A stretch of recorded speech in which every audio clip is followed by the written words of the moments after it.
ఏమని మాట్లాడుకుంటారంటే రే రే రే ఆ సుధాకర్ గారి పరిస్థితి అయిపోయింది, వాడక బతకలేడట. మరలా మా కాళ్ళ దగ్గరకు వచ్చి మన ప్రాంతీయుడు బతికి అప్పుడు చేద్దాంలో వాడికి ఎలా చేయాలి చేద్దాం అనుకున్నాడు. నేను మనుషుల పాదాల దగ్గరికి వెళ్ళలేదంటే ఒక 3 దినాలు యేసు ప్రభు దగ్గరికి వెళ్ళి ఉపవాసం ఉండి కన్నీరు కారుస్తూ ప్రార్థన చేయడం మొదలుపెట్టాడు. అలా ప్రార్థన చేస్తూ ఉండగా దేవుని దిగి వచ్చింది. బ్రతకడమే బలమైపోయింది ఆ రోజుల్లో. మీరు చెప్తున్నా మరి ప్రార్థన చెప్తున్నాను. ఈరోజు ఈ వైభవాలు మీకు కనబడచ్చు, ఇంత ఆర్భాటాలు మీకు కనబడచ్చు, కానీ సున్నా జీవితం నా బ్రతుకు 2017 2018 కుటుంబ దినాల్లో ఉన్నటువంటి నా జీవితము నేను పోల్చుకుంటూ ఆలోచించుకుంటూ నా హృదయం వేదన తెలపబడతా ఉంటుంది. కనీసం 10 రూపాయలు లేని రోజులు నేను అనుభవించాను. ఎవరిని అడుగుతూ ఉండాలో తెలిసేది కాదు. అప్పటికి మా అత్తగారు మా అమ్మగారు మాకు సహాయం చేస్తూ ఉండేవారు, అడగడానికి సిక్కేస్తూ ఉండేది. ఇప్పటికి పెద్దవాడు అవుతున్నాడు. పరిస్థితులు ఏమి పక్కన అద్దెలు కట్టుకోవాలి, చీట్లు కట్టుకోవాలి, లోపల కట్టుకోవాలి, కానీ అన్నీ ఏది ఆగేది కాదు.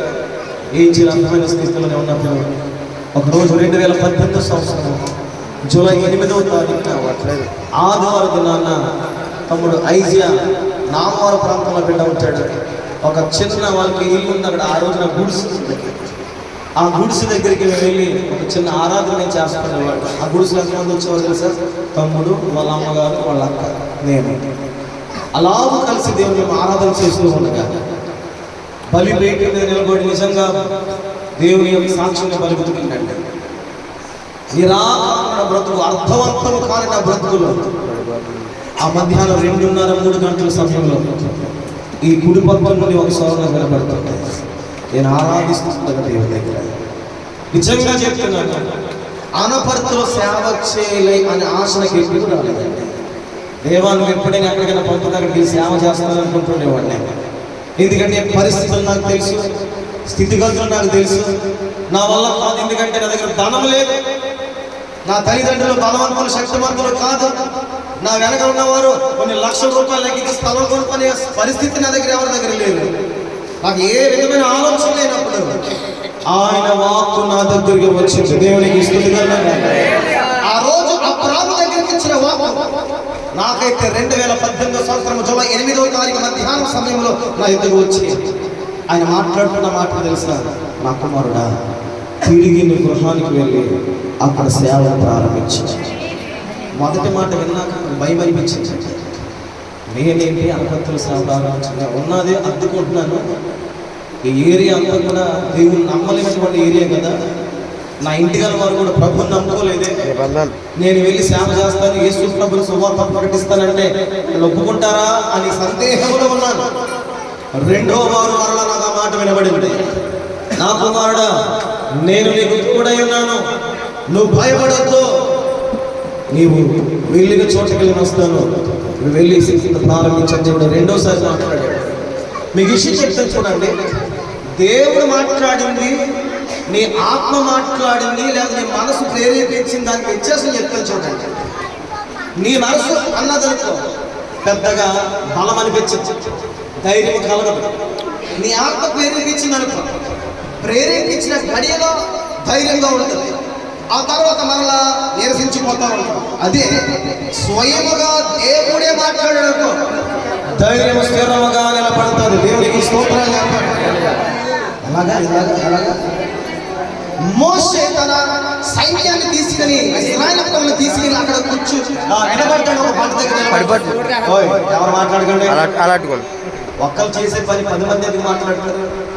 పని ఒక్కరు చేస్తారు, 10 మంది మాట్లాడతారు. దేవునికి స్తోత్రాలు చెప్పండి. అసలు చిన్నపిల్లలు అస్సలు కాల్ చేయకూడదు, చిన్నపిల్లలు అస్సలు మాట్లాడకూడదు. దేవునికి స్తోత్రాలు చెప్పండి. విమోచనంతో ఎర్ర సముద్రం దగ్గరికి వెళ్ళాడు. వెనకాల ఏమొస్తుంది మీకు తెలుసు. ఏం జరుగుతుంది? నీకు విషయం చెప్పాలి. నేను ఎవరైనా కలుపుతున్నారనుకో, నీకు ఎవరైనా వ్యతిరేకులు ఉన్నారనుకో, నిన్ను ఎవరైనా శోధిస్తున్నారనుకో, నిన్ను ఎవరైనా బాధ పెడతారనుకో, నువ్వు నమ్మాలి, సంతోషించాలి. దేవుడి నీ పట్ల ద్వారాలు తెలుసుకోవడం. నీకు ఎవరైనా ఉండాలి, నేను అనేవాళ్ళు ఉండాలి. అలా అలా అలా అంటూ ఉంటేనే దేవునికి సహాయము వెంటనే దిగి వస్తూ ఉంటుంది. దేవునికి స్తోత్రాలు చెప్పండి. కాబట్టి సంతోషపడుతుందంటారా? పోటీ ఉంటేనే గెలుపు దగ్గరికి మనము చేయగలుగుతాం, పందెము పరుగు ముగించగలుగుతాం. అక్కడ దేవుడు బహుమతి దాచిపెట్టాడు. దేవునికి స్తోత్రాలు చేస్తాం. ఆ 2018 జూలై 8వ తారీఖు నేను వెంటనే ఇంటికి ఫోన్ చేసి చెప్పాను. నా భార్య చెప్పాను, వెళ్ళి ఇంటికి వాళ్ళని అడుగు, నువ్వు పర్మిషన్ అడుగు, ప్రార్థన పెట్టుకుంటామని అడిగితే ఆ బిడ్డ అడిగింది. వాళ్ళని ఎప్పుడు కూడా హెచ్చిస్తానని ఎవరు అనుకోవద్దు. నా జీవితంలో సాక్ష్యం మిగిలిపోయింది కాబట్టి చెప్తూ ఉంటాను నా జీవిత కాలం అంతా కూడా. వాళ్ళు అప్పటికి ప్రభుని ఎరగని వారైనా సరే అన్న మాట్లాడంటే దానికేముంది, ఏ దేవుడైనా ఒకటే, ప్రార్థన పెట్టుకోండి. 2018 జూలై 8వ తారీఖున చిన్న మా గదిలో ఎంత చిన్న గదులు హాల్లో ప్రార్థన పెట్టడం ప్రారంభించాం. ఆ టైంలో తమ్ముడు సహోదరుడు ఐజా కొన్ని నుంచి నాకు తోడుగానే వచ్చాము. చిన్న పిల్లలకి ఇలాంటి పిల్లల్ని మేము పిలుచుకున్నాం. మా రెండమ్మ మనం ప్రార్థన చేసుకున్నాం.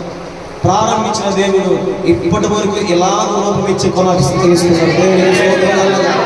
నేను అంటాను, ఏమీ లేదు అనుకున్నప్పుడే దేవుడు కార్యం చేస్తాడు. ఏది జరుగుతున్నప్పుడే ఆయన అద్భుత కార్యం పట్ల జరిగించే దేవుడు ఆయన. స్తోత్రం కలుగును గాక. అప్పటికి అబ్రాహాముకి పిల్లలు లేరు, అయినా ప్రభు మాట్లాడుతున్నాడు, నీ బహుమతి అత్యధికమవుతుందని చెప్పాడు. దేవునికి స్తోత్రం. ఇప్పుడు నీ దగ్గర మేలు లేకపోయినా, ఇప్పుడు నీకు స్వస్థత లేకపోయినా, ఇప్పుడు నీ దగ్గర ధనము లేకపోయినా, ఇప్పుడు నీ జీవితంలో శాంతి లేకపోయినా, నేను ప్రకటిస్తున్నాను, దేవుడు నీకు ఆశీర్వాద కార్యములు చేయబోతున్నాడు.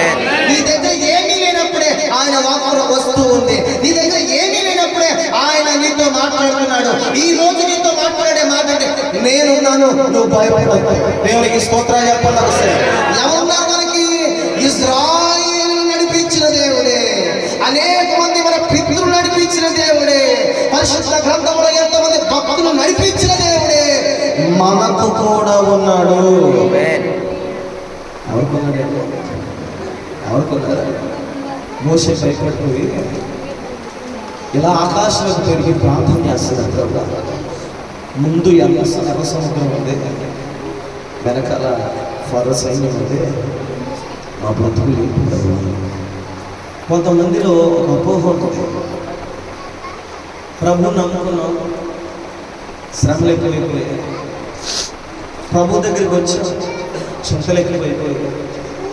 అప్పుడైతే ఒక రకమైన శోధనలు, ఇప్పుడు అనేకమైన శోధనలు అనేకునేవారు కూడా చాలా మంది ఉంటారు.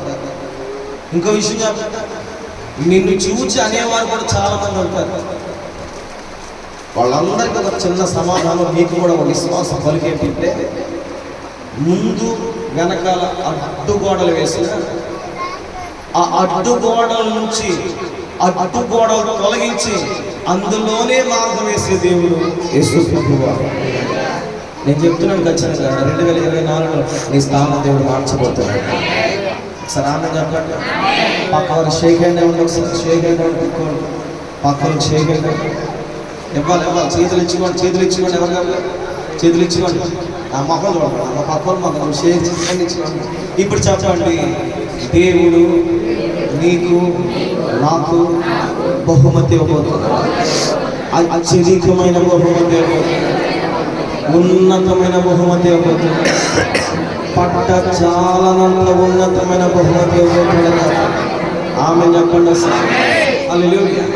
ఇదిగో నేను మరలా చెప్తున్నాను, మీ పేరు మీ ఖ్యాతి విస్తరింపు చేయబోతున్నాను. ఇంకో మాట చెప్పండి, ఇప్పుడు వరకు ఎవరైతే నీ గురించి చెడ్డ మాటలు పలుకారో వారి నోట నుండి విలువైన మాటలు నీ గురించి వారు పలుకుదురు గాక. ఆమె చెప్పండి సరిగ్గా. కొంతమంది సరిగ్గా ఉంటారు కదా సనుగుళ్ళు. ఇదిగో ఎవరైతే నేను సరుగుతున్నారో వాళ్ళే నీ దగ్గరికి వచ్చి ఇతరుల దగ్గరికి వెళ్ళి నీ గురించి మంచి మాటలు చెప్పే దినాలు వచ్చును గాక. నరం లేని నాలుగు ఊగుతూ ఉంటుంది, కంగారు పడదు. దేవుడు కట్ చేసి పడేస్తాడు ఒక రోజుకి, కానీ ఆయన వాక్కు మాత్రం నెరవేర్చే దేవుడు. దేవుడికి స్తుతి కలుగును గాక. హల్లెలూయా. ఈరోజు ఫైనల్ ఒక ఓడు చెప్తున్నాను, దేవుడు నీకు ఇచ్చేది అత్యధికంగా ఇవ్వబోతున్నాడు. ఎలా పోతున్నాడు? అది 30 60 100 ఉండబోతుంది. నీ వెనక తిరిగి చెప్పండి, 100 దీవించబడిపోతున్నాను చెప్పండి. వెనక తిరిగి సార్ పక్కంటే పక్కన, వెనకంటే వెనక బ్రేక్ కూడా కావాలి. దేవుని స్తోత్రాలు చెప్పండి. వెనక తిరగండి, 100 దీవించబోతాడని దేవుడు చెప్పండి.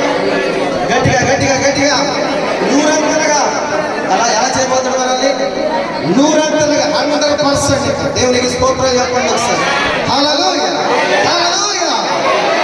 ఒక రోజు నేను ప్రార్థన చేసుకుంటున్నప్పుడు 2020 సంవత్సరంలో కింద ఆరాధన పెట్టినట్టు ఎంతమంది గుర్తుంది? ఎవరికైనా గుర్తుందా? కింద ఆరాధన పెట్టాం, టెంట్లు వేసి స్టేజ్ వేసుకుంటే ఆరాధన పెట్టాం. ఆరాధన పెట్టుకుంటే ఇంచుమించుగా ఎంతమంది వచ్చారంటే మనం మాట్లాడుకుంటాం 180 మంది వరకు జనాలు వచ్చేసారు. నాకే వెళ్తే అరే నిన్న మన సేవ పెట్టిన దేవుడు బలంగా వచ్చాడు, చాలా మంది నడిపించాడని ఆశ్చర్య పెట్టాలి. ఆ రోజు ఏమైందంటే 2018 జూలై 8 దగ్గర నా దగ్గరికి దేవుని వాక్కు వచ్చింది. సేవ ప్రారంభించబడింది. ఈ మాట గొప్పగా ఏమైందంటే 2018 జూలై 8 దగ్గరికి నా దగ్గరికి వాక్కు వచ్చింది. 2020 జనవరి 1 దగ్గరికి నాకు ఇచ్చినటువంటి వాక్కు ఇలా నడుచుకుంటే ఆయన దగ్గరికి వెళ్ళింది. దేవునికి స్తోత్రాలు. ఎప్పుడు జరిగింది ఇది? నాకు 2018లో వాక్కు నా దగ్గరికి వచ్చింది. అదే 2020 సంవత్సరం జనవరి 1వ తారీఖున ఆ వాక్కు చక్రంగా దగ్గరికి వెళ్ళి, ఆ చక్రం కాదు దేవుడు చెప్పిన వాక్కు నా దగ్గరికి తీసుకొచ్చి అన్నాడు, పైన దేవునికి స్తోత్రాలు. అనపర్తిలో నాలాంటి ఒక నిస్సహాయస్థితిలో ఉన్న వ్యక్తి ఒక సెంటు భూమి కొండ నాకు తెలుసు కాబట్టి ఇది నాకు సాధ్యము కాదు, నా వల్ల కాదు, నేను చేయదగిన పని కాదు, కానీ నా దేవుడు చేసే పని. దేవునికి స్తోత్రాలు. నువ్వు ఒకవేళ అలా అనుకుంటుంటే నేను చెప్తున్నాను, నా దేవుడు ఏదైనా చేయగల దేవుడు. మీలో ఎవరు ఎలా అనుకుంటున్నారా? నా వల్ల కాదండి, నేను చేయలేదండి, నాకు ధనం లేదండి, లేకపోతే ఏది లేదండి, నేను ఏమి అనుకుంటూ చెప్తున్నాను. దేవుడు ఏదో విధంగా అద్భుతం చేస్తాడు. పక్కవద్ద చెప్పండి, దేవుడు నీ పట్ల ఏదో విధంగా అద్భుతం చేస్తాడు. స్తోత్రం చెప్పండి. హల్లెలూయా. చెప్పాలి. దేవుడు ఏదో విధంగా నీకెందుకు ఏదో విధంగా దేవుడు చేస్తాడంటే దేవునికి స్తోత్రాలు చెప్పండి. ఎలా చేస్తాడు మన దేవుడు? చెప్పండి. అలాగా ఏదో విధంగా అద్భుతాలు చేసే దేవుడు. దేవునికి స్తోత్రాలు. ఇదిగో నేను చెప్తున్నా, ఒక ప్రవచనంగా చెప్తున్నాను. నీ భర్త దేవుడు స్వస్థపరచబోతున్నాడు. నీ భర్త కష్టజీతం దేవుడు దీవించబోతున్నాడు. నీ భార్య దేవుడు విశ్వాసం స్థిరపరచబోతున్నాడు. నీ భార్య బిడ్డలు దేవుడు వర్ధలింప చేయబోతున్నాడు. నీ కుమారులు నీ కుమార్తె దేవుడు నగరమైన చక్కమైన మూల కమ్మలుగా మార్చి ఉన్నతమైన ఆశీర్వాదం పొందుకునే బిడ్డలుగా నీ ఎవరి బిడ్డని దేవుని మహిమకరంగా నిలబెట్టే దినాలు ఈ సంవత్సరంలో దేవుడు నీకు ఇవ్వబోతున్నాడు. దేవునికి స్తోత్రాలు. హల్లెలూయా. ఈ పనిని నీకు చిన్న పని ఉంటే దేవుడు దాన్ని పెద్ద పని ఇవ్వబోతున్నాడు. అంటే దాని అర్థం ఏంటంటే నీకు వచ్చే ఆదాయం తక్కువకుంటే దేవుడు దాన్ని రెట్టింపు చేయబోతున్నాడు. ఆమె చెప్పండి సార్. రెండంతల ఆశీర్వాదంతో చూడబోతున్నాడు. ఆమె చెప్పండి సార్. ఎవరైనా నీ మీదకి మనసు వచ్చి అరే వాళ్ళకి ఈ సహాయం చేద్దాం అనుకుంటే ప్రభు వాక్కు వాళ్ళ దగ్గరికి వెళ్ళి రెండింతలుగా నా కుమారుడికి మేలు చేయి అనే కార్యాలను చూడబోతున్నాను ఈ సంవత్సరంలో. దేవునికి స్తోత్రాలు చెప్పండి. హల్లెలూయా. ఎవరినైనా సహాయం అడిగితే నేను చెప్తున్నానండి, నువ్వు సహాయం ఒక్కొక్క అడిగితే నా దేవుడు రెండంతుల సహాయాన్ని దేవుడు నీ యొక్కకు పంపించబోతున్నాడు. ఆమె చెప్పండి సార్. మన దేవుడు ఎటువంటి వాడంటే రెండంతల సహాయము అనుగ్రహించేది. నాకు అనిపిస్తుంది మీరు ఎవరు స్థలం కొంటారు, ఎవరు కొనాలని ప్రయత్నంలో ఉన్నారు, కొంటారు ఖచ్చితంగా. దేవునికి స్తోత్రాలు చెప్తాను. హల్లెలూయా. అది ఎవరు నాకు తెలియదు కానీ ఖచ్చితంగా చెప్తున్నాను, దేవుడు ఒక స్థలాన్ని మీకు ఇవ్వబోతున్నాడు. ఆమె చెప్పండి సార్. ఆమె. హల్లెలూయా. మీ ఇల్లును దేవుడు సంపూర్ణంగా కట్టే దినాలు ప్రభు ఇవ్వబోతున్నాడు. స్తుతి కలుగును గాక. నీ బిడ్డల వివాహం కానీ విద్యా పరిస్థితులు కానీ దేవుడు ఖచ్చితంగా ఈ సంవత్సరంలో అన్ని విధాలుగా సమృద్ధి జరిగించేది. ఫైనల్ మాట చెప్పాడు, చెప్తున్నా నీ బహుమతి అత్యధికంగా కాబోతుంది. దేవుడు నీ బహుమతి అత్యధికంగా కాబోతుంది. భయపడద్దు, దేవునికి తోడుగా ఉన్నాడు. అలాగే చిన్న ప్రార్థనలో వచ్చి మీరు ప్రార్థన చేయండి. ప్రభువా సేవ